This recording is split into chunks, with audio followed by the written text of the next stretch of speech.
debate and vote number 9, Government Communication and Information System. We'll now call upon the Honorable the Minister in the Presidency, Performance, Monitoring and Evaluation, as well as Administration in the Presidency. Minister.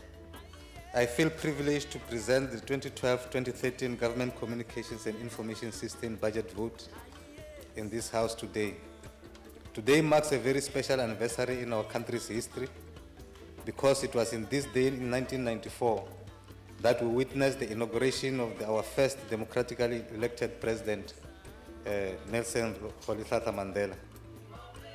The 10th of May 1994 was also the first time black, green and gold, red, white and blue were united in a single banner to create one of the world's most colorful flags.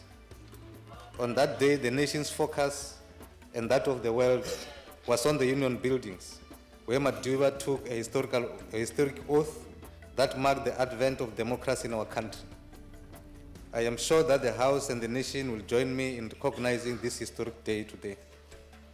In his State of the Nation address this year, President Zuma said, I quote, "The work done last year indicates that if we continue to grow reasonably well, we'll begin to write a new story about South Africa.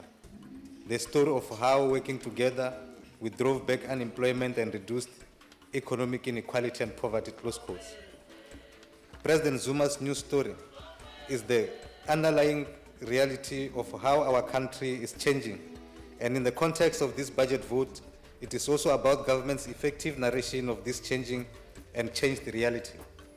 In our fight against the triple challenge of unemployment, poverty, and inequality, it is as important for government to create tangible, practical opportunities for a better life as it is to let people know, in the first place, that these opportunities exist. Every house we build, every identity document we issue, every social grant we avail to someone in need, and every business opportunity we create would be meaningless if no one knew these opportunities existed or how they could access them.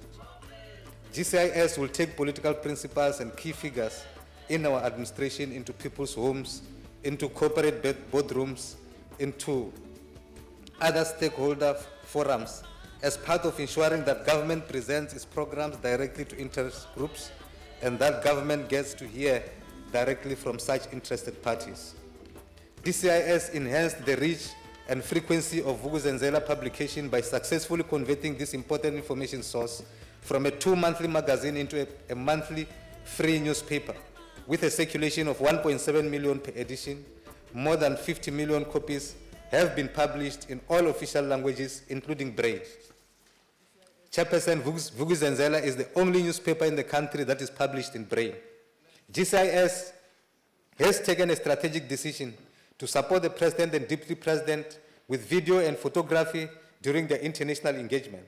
This has led to an increase in the budget of over the medium-term baseline.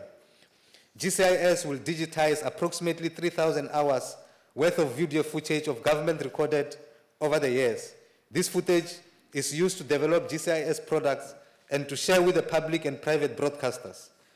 This budget is there to ensure that citizens are fully informed about government's program and how it can change their lives, and that they have opportunities to interact with government.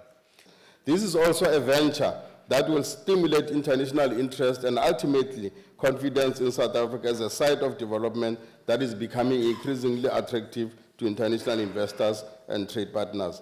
This has to be continuously communicated to international investors, therefore fulfilling the mandate of the GCIS of being the powers of communication excellence in government.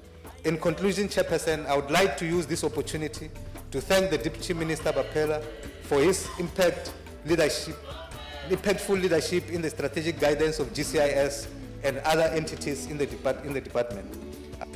This is to ensure we centralize and in-source government procurement of advertising and thus cutting out the middlemen to maximize government's bargaining power. Over the coming years, GCIS will, in line with its vision of being the pulse of communication and excellence in government, energize the nation around our developmental goals, and help to maintain the confidence of investors and partners both locally and internationally.